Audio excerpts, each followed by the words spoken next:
فاكريني؟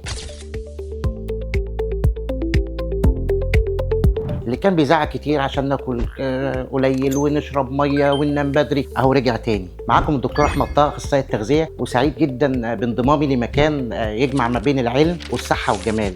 سعيد بانضمامي وليا الشرف ان انا انضم لمجموعه عيادات بي ستار كلينيك وافتتاح عيادتي بي ستار نيوتريشن كلينيك. النهارده رجعت للمكان الطبيعي. في ناس كتير فاكرين ان الغياب هو النهايه، ولكن ممكن يبقى بدايه لحاجات مختلفه.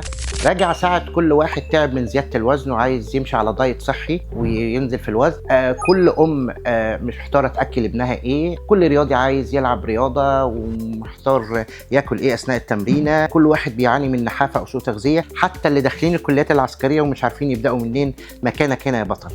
ولازم نفتكر دايما ان في عيادات بي ستار كلينيك الصحة لوحدها ما تنفعش والجمال لوحده ما يكفيش. الصحة والجمال كلمتين لجملة واحدة وما ينفعش يبقوا اتنين. بحبكم.